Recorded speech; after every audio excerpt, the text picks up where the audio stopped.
قد قال الله تبارك وتعالى في الكلام المجيد والفرقان الحميد.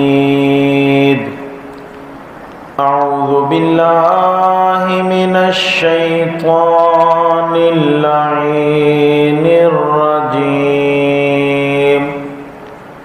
بسم الله الرحمن الرحيم. لقد من الله على المؤمنين إذ بعث فيهم رسولا من أنفسهم يتلو عليهم آياته ويزكيهم ويعلمهم الكتاب والحكمة وإن كانوا من قبل لفي ضلال مبين. صدق الله مولانا العظيم وصدق رسوله النبي الكريم. إن الله وملائكته يصلون على النبي يا أيها الذين آمنوا صلوا عليه وسلموا تسلیما. بلند آواز سے محبت کے ساتھ حضور کی ذات پہ درود و سلام پڑھیں. اللہم صلی علی سیدنا و مولانا محمد وعلی آل سیدنا و مولانا محمد وبارک وسلم. الصلاة والسلام عليك سيدي يا رسول الله وعلى آلك وأصحابك سيدي يا حبيب الله. میرے نہایت ہی واجب الاحترام میرے بزرگوں، بھائیوں، نوجوانوں، بچوں، السلام علیکم ورحمۃ اللہ وبرکاتہ. اللہ تعالیٰ کا لاکھ لاکھ کرم اور احسان ہے کہ اس رب پاک نے مجھے اور آپ کو ایک مرتبہ پھر اپنے گھر میں بٹھا کے اپنا اور اپنے پیارے محبوب کا ذکر سننے اور سنانے کی سعادت عطا فرمائی.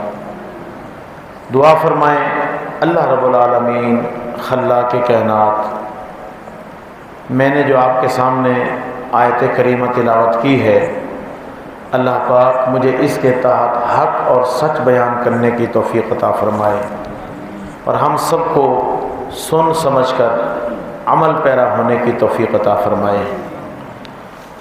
بیان سے قبل میں مبارکباد دوں گا آپ کی مسجد کے امام صاحب حضرت علامہ مولانا قاری ظفر علی سعیدی صاحب کو اور آپ سب کو اور اہل محلہ کو، انتظامیہ کو، کہ ماشاءاللہ آپ جو ہے کئی سالوں سے آپ کا یہ سلسلہ جاری ہے کہ آپ جو ہے 12 ربیع الاول میں مسلسل 12 راتیں حضور کی آمد کے حوالے سے یہ پروگرام منعقد کرتے ہیں. اللہ پاک آپ سب کی یہ کاوش اپنی بارگاہ میں قبول فرمائے. اللہ پاک ہم سب کو حسنین کریمین کے نانا جان کی شفاعت نصیب فرمائے. بیان سے پہلے میرے بھائی جو دور بیٹھے ہیں آپ تھوڑا سامنے آ جائیں، ادھر آ جائیں، کیونکہ سامنے والی جگہ خالی ہے تو بات کرنے کا مزہ نہیں آ رہا. باقی بھی جو دور دور بیٹھے ہیں تھوڑا قریب بھی آ جائیں، سامنے بھی آ جائیں. اللہ پاک سب کو جزائے خیر عطا فرمائے. حاضرین محترم، اللہ رب العالمین نے قرآن پاک میں کئی مقام پہ اپنے محبوب کی آمد کو بیان کیا اور پھر کئی مقامات پہ آمد کے ساتھ ساتھ حضور کی آمد کے مقصد کو بھی بیان کیا ہے. آمد کو بھی بیان کیا اور پھر حضور کیوں آئے، کیا مقصد لے کے آئے، اس کو بھی اللہ پاک نے بیان فرمایا ہے۔ کیونکہ آج میرا موضوع یہی ہے کہ حضور نے کس طرح تبلیغ کی، اور پھر آج امت کی کیا ذمہ داری ہے۔ انشاءاللہ کوشش کروں گا کہ انہی باتوں کو مختصر وقت میں آپ کے سامنے بیان کروں۔ اللہ رب العالمین نے قرآن پاک میں ارشاد فرمایا، لقد من اللہ علی المؤمنین اذ بعث فیہم رسولا، فرمایا اللہ نے مومنوں پر احسان کیا کیونکہ ان میں ایک عظیم رسول بھیج دیا ہے۔ اب حاضرین محترم، بات یہ ہے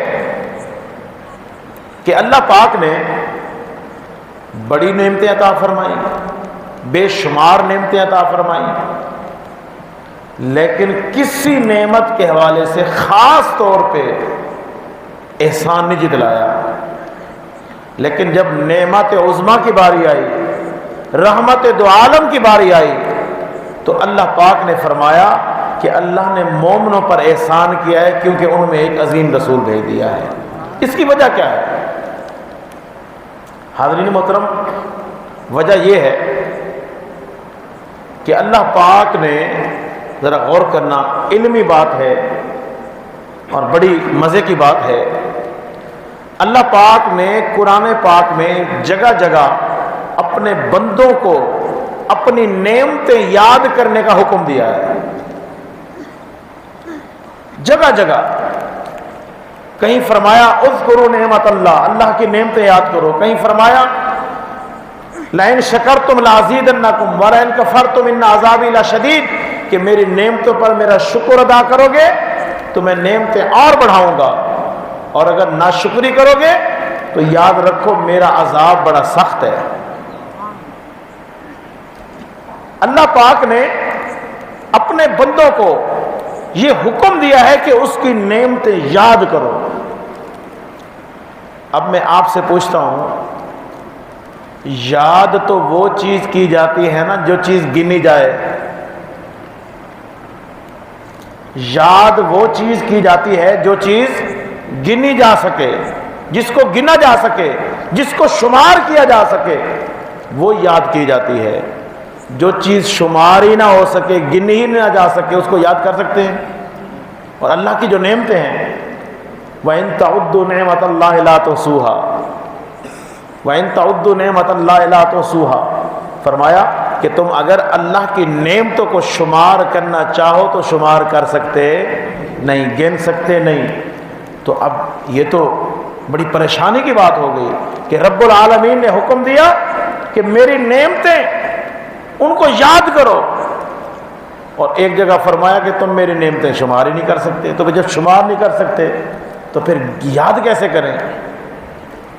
یہ اس طرح بات ہے جیسے اللہ پاک نے قرآن پاک میں یہ آیت نازل فرمائی نا، یا ایھا الذین آمنوا اتقوا اللہ حق تقاتہ، کہ اے ایمان والو اللہ سے اتنا ڈرو جتنا ڈرنے کا حق ہے۔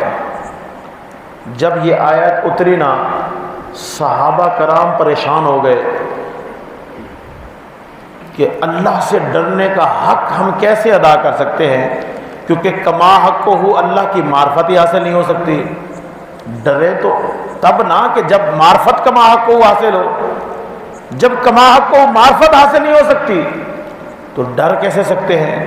صحابہ کرام کو یہ تشویش ہوئی، صحابہ کرام حضور کی خدمت میں حاضر ہوئے کہ یا رسول اللہ، اللہ نے فرمایا کہ اتنا ڈرو جتنا ڈرنے کا حق ہے۔ اللہ کی ذات تو وہ ہے، جیسے کسی نے کہا تھا کہ تو دل میں تو آتا ہے عقل میں نہیں آتا، تو دل میں تو آتا ہے عقل میں نہیں آتا، میں پہچان گیا ہوں تیری پہچان یہی ہے، میں پہچان گیا ہوں تیری پہچان یہی ہے۔ وہ عقل میں تو آتا نہیں، آپ کو ڈر کیسے سکتے ہیں؟ دیکھیں نا، جب آپ کو کسی کے بارے میں مکمل معلومات ہی نہ ہو تو آپ اس سے کیسے ڈر سکتے ہیں؟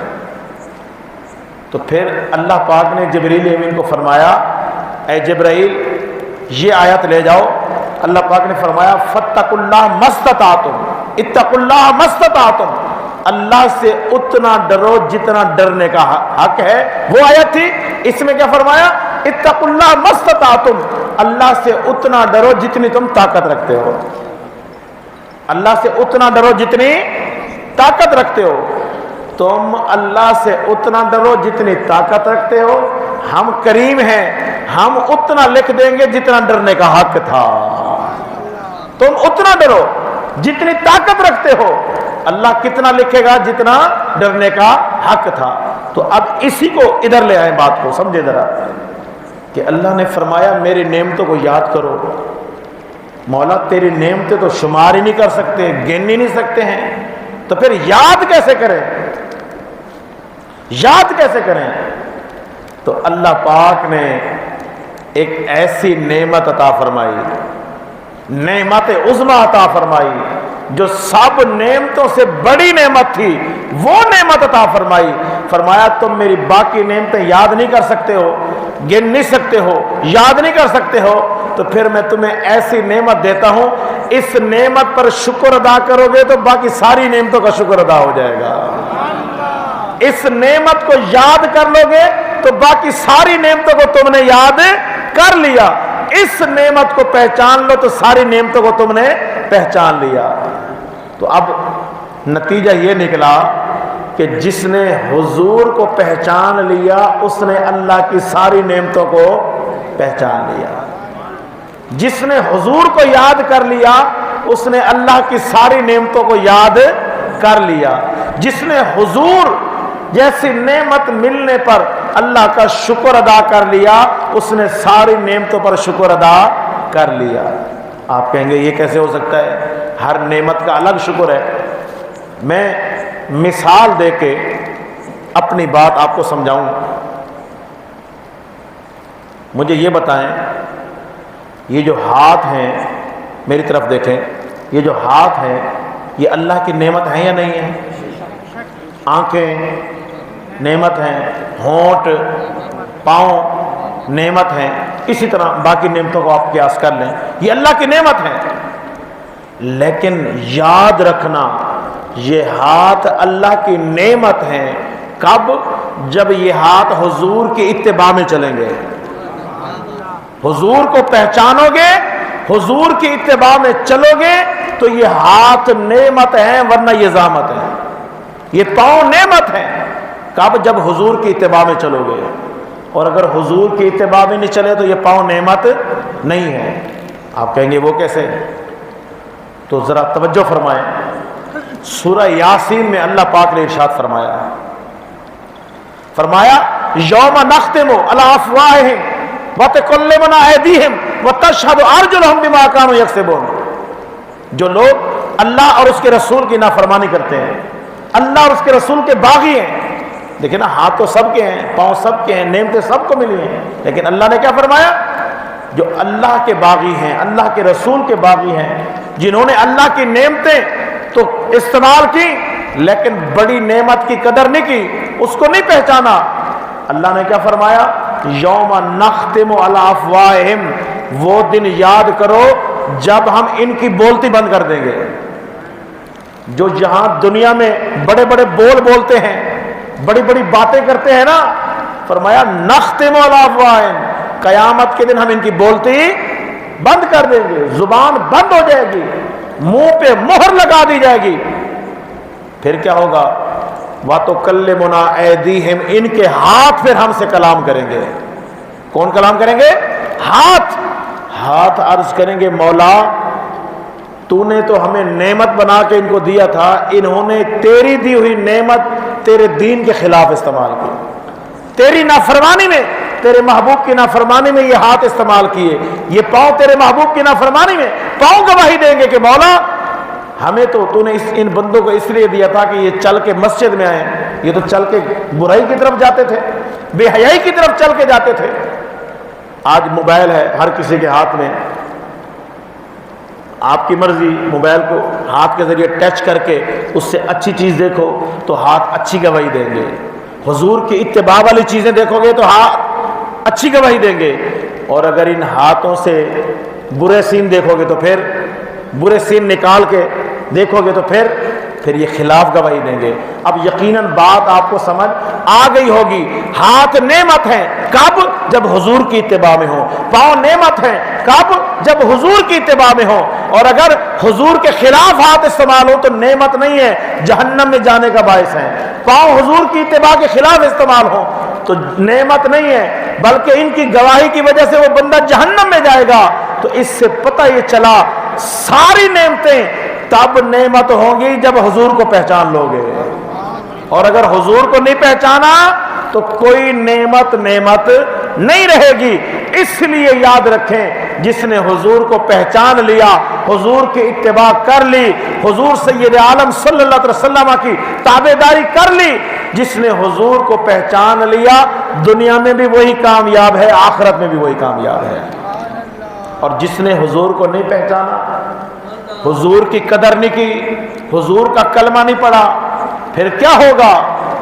پھر قرآن پاک میں اللہ پاک نے فرمایا یوم یقول الکافر یا لیتنی کنت ترابا، پھر وہ کافر کہے گا کاش کہ مجھے یہ نعمتیں ملتی نہ، میں انسان ہی نہ بنتا، میں تو مٹی ہوتا تو بہتر تھا۔ یہ سزا ملے گی پھر۔ تو حاضرین محترم، حضور سید عالم صلی اللہ علیہ وسلم اللہ کی نعمتوں میں سے سب سے بڑی نعمت ہے، اور یہ اللہ نے مومنوں پر آسانی فرما دی کہ حضور کو پہچان لو، حضور کی قدر کر لو، ساری نعمتوں کو پہچان لیا، ساری نعمتوں کی قدر کر لی۔ اس لیے رب العالمین نے ارشاد فرمایا لقد من اللہ علی المؤمنین اذ بعث فیہم رسولا، کہ اللہ نے مومنوں پر احسان کیا کیونکہ ان میں ایک عظمت والا رسول بھیج دیا ہے، یہ رسول بھیج دیا ہے۔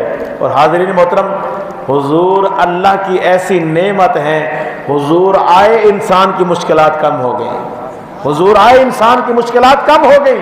حضور سید عالم صلی اللہ علیہ وسلم جب آپ دنیا میں تشریف نہیں لائے تھے، ہر طرف ظلم تھا، ہر طرف ستم تھا، ہر طرف ناانصافی تھی، جس کی لاٹھی اس کی بھینس کا قانون تھا، یہاں تک کہ اللہ پاک کی طرف سے بھی اتنی سختی تھی، جو گناہ کرتا اس کی شکل بگڑ جاتی، جو گناہ کرتا اس کے ماتھے پہ لکھ دیا جاتا، جو گناہ کرتا اس کے گھر کے دروازے پہ لکھ دیا جاتا۔ حاضرین محترم، ہر طرف عجیب و غریب کیفیت تھی۔ جب آقا علیہ السلام دنیا میں تشریف لائے، اللہ پاک نے حضور کے صدقے سے پوری کائنات پر اپنی رحمتیں نچھاور فرمائی۔ جب حضور تشریف لائے، ہر طرف بہار ہی بہار، ہر طرف نور ہی نور، ہر طرف خوشیاں خوشیاں۔ اب جو گناہ کرتا ہے اللہ محبوب کے صدقے سے پردہ پوشی فرماتا ہے، نیکی ایک کرتے ہیں درجے کئی ملتے ہیں، ثواب کئی گنا زیادہ ملتے ہیں۔ یہ سب کس وجہ سے ہے، کس کی برکت سے ہے؟ تو مومن کہتے ہیں کہ فضل رب العلا، اور کیا چاہیے مل گئے مصطفیٰ، اور کیا چاہیے فضل رب العلا، اور کیا چاہیے مل گئے مصطفیٰ، اور کیا چاہیے صلی اللہ علیہ وسلم۔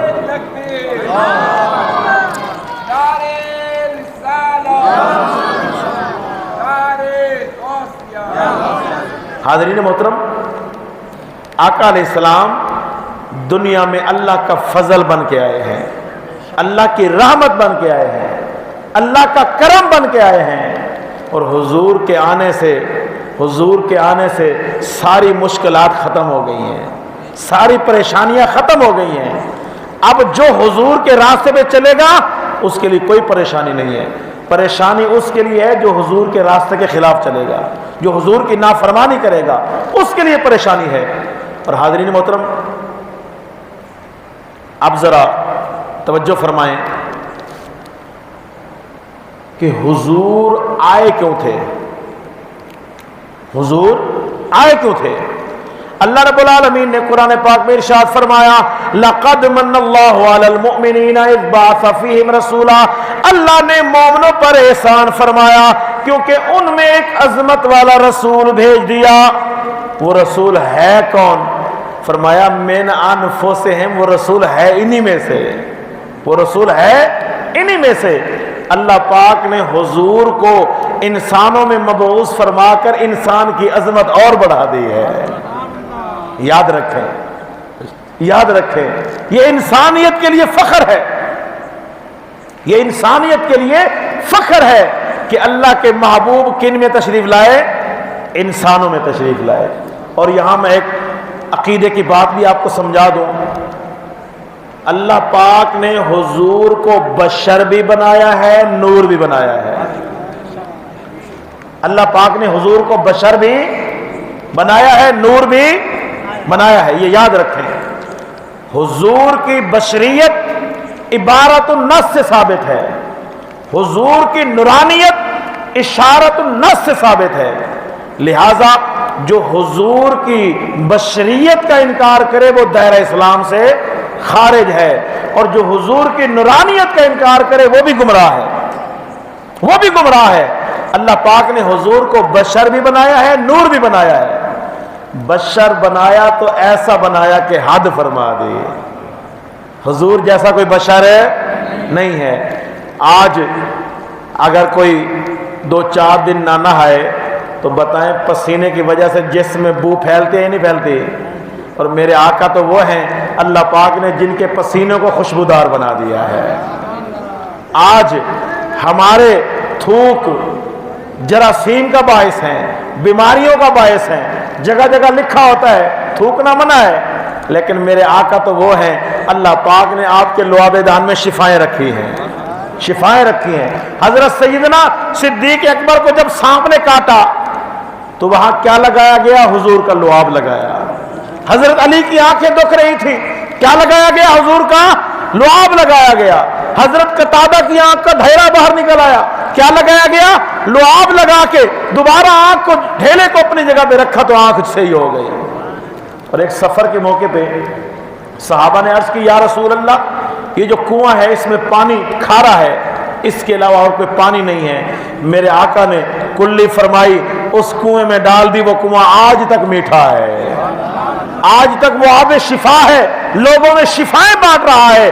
ارے میرے آقا کو اللہ نے وہ خوبیاں دی ہیں جو کسی اور کو وہ خوبیاں نہیں دی ہیں۔ آپ کا پسینہ خوشبودار، آپ کا تھوک مبارک، لعاب دہن شفائیں بانٹنے والا، اللہ پاک نے سر سے لے کر پاؤں تک آپ کو باکمال بنایا۔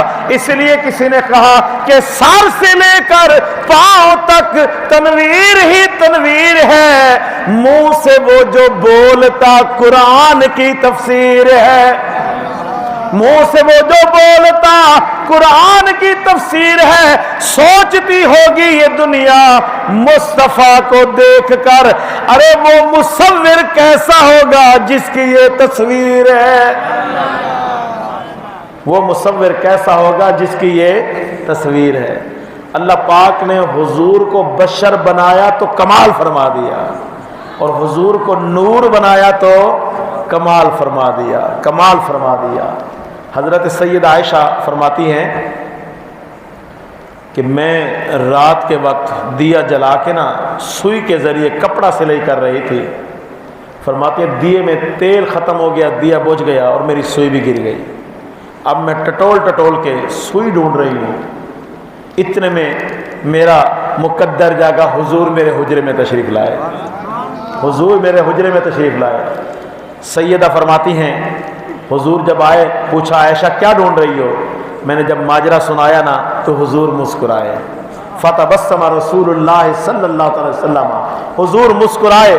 جب حضور مسکرائے آپ فرماتی ہیں حضور کے دان مبارک کے درمیان سے اتنا نور نکلا کہ پورا کمرہ روشن ہو گیا، اتنا روشن ہوا کہ مجھے وہ سوئی نظر آ گئی، میں نے وہ اٹھا لی، وہ سوئی میں نے اٹھا لی، وہ سوئی اٹھا لی۔